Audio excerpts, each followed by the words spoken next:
지식부터 상식까지. 안녕하세요 여러분, 윤유림입니다. 오늘은 요즘 따라 주택인 듯 주택 아닌 주택 같은 오피스텔이라는 주제로 KB경영연구소 정종훈 연구원과 함께 이 주거용 오피스텔에 대한 이야기를 나눠보겠습니다. 오피스텔이에요 오늘 주제가. 네네네. 혹시 있으세요? 아니 없어요. 주택도 없는데 무슨 오피스텔 있겠어요? 아니, 주택도 없어 주택도. 너무 갖고 싶어요. 그렇죠. 가격이 많이 올랐죠. 이게 주택시장 붐이 일으면서 좀 오피스텔이 원래는 조금 이렇게 뭔가 주택시장의 느낌 들어간 듯 안 들어간 듯 느낌이었는데 뭔가 요즘 좀 들어가는 것 같은 느낌도 들면서 인기도 좀 더 커지는 것 같다라는 생각이 들거든요. 그렇죠. 네. 주택 가격이 사실 최근에 엄청 많이 올랐잖아요. 맞아요. 그래서 2020년에만 해도 연간 기준으로도 8%가 올랐고 이제 2021년 작년 이제 거기는 거의 2배 올라서 15% 올랐는데 이게 전국 기준이에요. 전국 기준으로 서울은 20% 좀 가까이.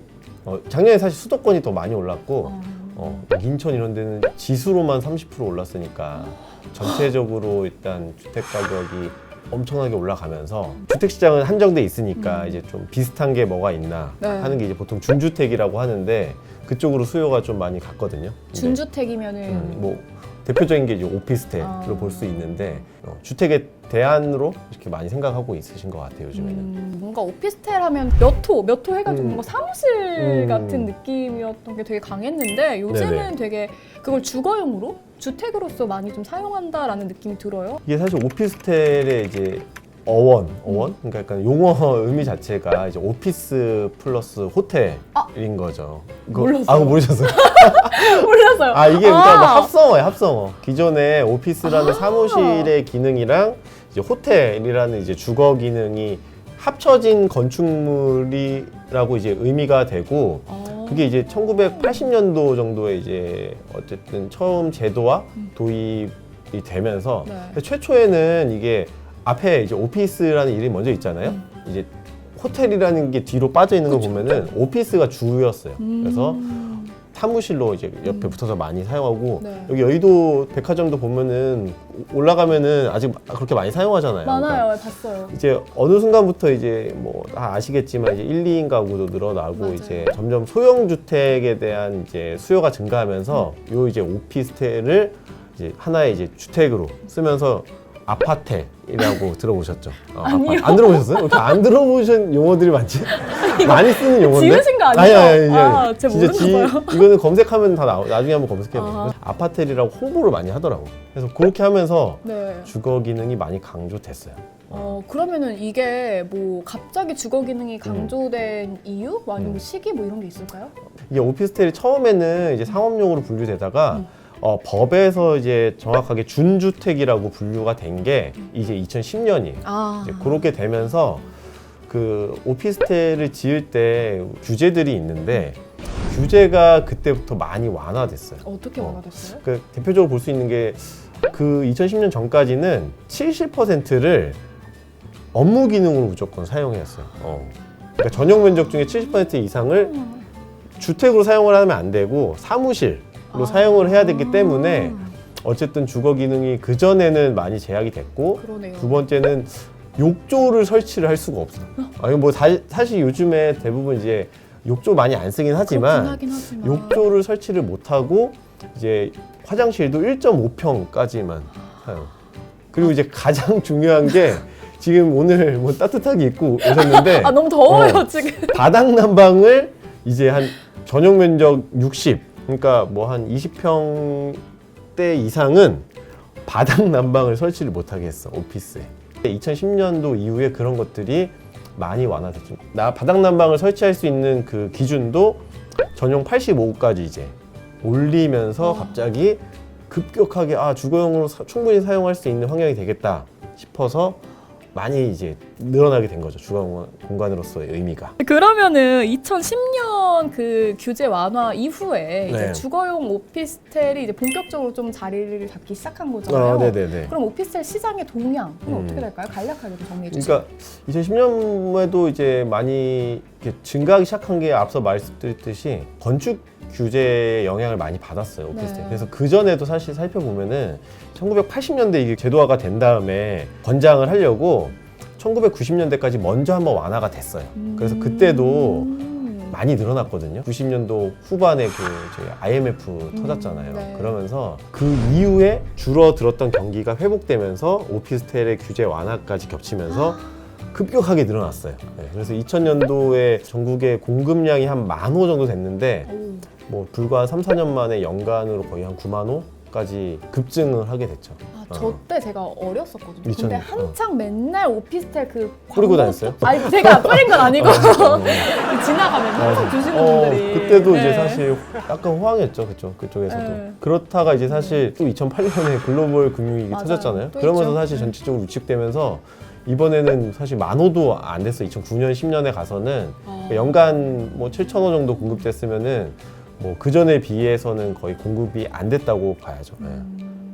그러면서 이제 사실 규제도 다시 늘어나고 동향도 많이 바뀐 거죠. 그래서 2010년 이후에 다시 상승 사이클에 탄 거죠. 규제를 완화시키면서 공급도 늘리고 이제 수요도 많이 늘리고 이런 식으로. 제가 생각할 때는 뭔가 조금 오피스텔도 주거용으로 사용을 할 수 있다라고 얘기를 하면 아파트만 사야 돼, 나는 집 못 사라고 생각을 했는데 그 정도는 내가 모으면 할 수 있다. 할수 약간 있다. 이런 마음이 좀 들잖아요. 그쵸. 네. 그런 것도 사실 없지는 않을 거예요. 그래서 뭐 아시겠지만 최근에 오피스텔을 많이 투자한 이유가 충분히 사용할 수 있을 정도로 요즘은 구조가 사실 들어가서 보면은 이게 뭐 오피스텔인지 아파트인지 사실 잘 구별이 안 되는 경우도 많이 있어요. 되게 드레스룸도 잘 되어 있고 괜찮더라고요. 네. 방도 예전에 뭐 오피스텔 하면 다 원룸 이렇게 나왔는데 맞아요. 이제는 뭐 아파트에서 많이 하는 뭐 3베이, 4베이 그런 것도 이제 갖춰주면서 뭔지 모르시죠? 대충 느낌 네, 알아요. 느낌 알아요. 그러니까 이제 조망권이 들어올 수 있는 그런 이제 환경이 갖춰지게 하면서 사실 차이가 거의 없어요, 요즘은.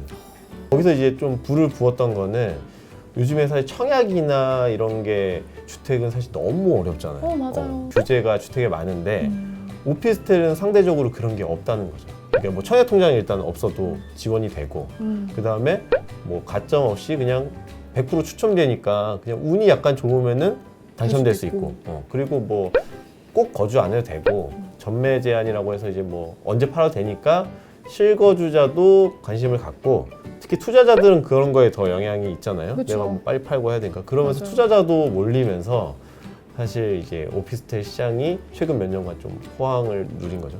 거기다 사실 공급자라면 건설사들인데 건설사 입장에서도 되게 좋았던 거는 그 분양가 상한제라는 것이 네. 오피스텔에는 적용이 안 돼요. 그러면 그게 제한을 받지 않으면 뭔가 아파트랑 오피스텔의 가격 차이도 그거로 인해서 좀 그렇죠, 많이 나죠. 그래서 작년에 어디 뭐 화성 동탄 쪽에 이제 같은 단지에 오피스텔이랑 아파트 분양한 적이 한 번 있거든요. 네네네. 근데 그때는 거의 분양가가 같은 건데 2배 정도 차이가 났어요. 수요자, 공급자 다 딱 붙으면서 뭐 이슈가 많이 됐던 거죠. 서로 이해관계가 또 그쵸. 맞아 떨어진 거네요. 그쵸. 이때 오피스텔 같은 경우 규제가 완화됐다고 하지만 그래도 안 되는 것들이 있다고 했잖아요. 네네네. 실사용 면적 자체도 다르고. 네. 그러니까 이제 뭐 오피스텔에 사실 유의해야 될 점은 그 아까 전용 면적을 산정할 때 있어서 이제 아파트 같은 경우는 발코니 면적이 추가되기 때문에 실제로 전용 면적이 85 기준으로 30평대 우리가 생각하는 이제 면적이 있을 텐데 똑같은 오피스텔은 85제곱미터 하면은 발코니 부분을 빼고 계산하기 때문에 우리가 생각하는 20평대 아파트가 돼요. 사실 그 부분을 좀 주의해야 되는 이유가 이제 주택도 이제 작년까지 세금이 많이 복잡해졌잖아요. 네. 뭐 취득세, 뭐 중과세고, 뭐 종부세부터 해서. 근데 오피스텔은 더 복잡해요. 이게 그래서 무조건 더 감당할 것 세무사와 같은데. 상담을 하거나 왜냐하면은 오피스텔이 주거용으로 쓰느냐 아니면 상업용으로 쓰느냐에 따라서 세율 계산이 달라져요. 그리고 이제 법이 바뀌면서 네. 언제 구매한 오피스텔이냐에 따라서 또 달라지기 때문에 뭐 실제로 오피스텔에 접근하실 분들은 조금 전문가 상담을 하시는 게 도움이 되실 것 같아요. 최근에도 역시나 이 오피스텔에 대한 관심이 계속해서 좀 식지가 않고 네. 있는 것 같은데 그렇다면 앞으로 오피스텔의 향후 전망 시장 그리고 방향에 대해서도 좀 한번 설명해 주세요. 네. 뭐 지금 많이 불이 붙은 것 같긴 한데 그래도 이제 아직까지는 주택의 이제 뭐 대체제로서의 뭐 가치가 죽었다고 보기는 어렵거든요. 그리고 정부도 작년 말에는 발표를 했어요. 이제 사실 주택 공급 자체가 단기적으로 막 늘리겠다고 해서 갑자기 뭐 아파트를 공급하고 할 수 없는 거니까 그렇죠. 이제 다른 쪽으로 조금 이게 수요를 넘기려고 하는 건데 바뀌는 트렌드라고 보면은 뭐 아파트도 사실 요즘 되게 고급화를 많이 하거든요. 깜짝 놀랐잖아요. 무슨 뭐 게스트 게스트하우스. 네, 그런 데도 있고 있죠. 게스트하우스 뭐 있고. 무슨 조식 서비스도 되고 조식 서비스도 있죠, 그렇죠. 네. 그리고 뭐 당연히 뭐 요즘 라운지 다 있고 뭐 수영장, 뭐 피트니스 센터 이런 거 당연히 기본으로 있고 뭐 독서실 또 안에 있고. 그러니까요. 그게 이제 아파트의 기본적인 고급화 전략인데 사실 오피스텔은 세대 수가 엄청 많지는 않으니까 그렇죠. 고급화를 더 할 수가 있어요. 뭐 최근에 나온 것들 보면은 뭐 발렛도 발렛도 해줘요? 발렛 파킹도 해줘요. 대박이다. 발렛 파킹도 해주고 세차도 해주고 와, 이제 반려동물에 대한 이제 뭐 케어까지 해주는 데도 늘어나면서 점점 이제 차별화를 주는 거죠. 아 여기 살면은 약간 그냥 밖에서 봤을 때 호텔 산다. 약간 이렇게 느낄 수 있도록 차별화를 주면서 고객들을 확보하는 거 있는 거죠. 네, 그래서 좋겠다.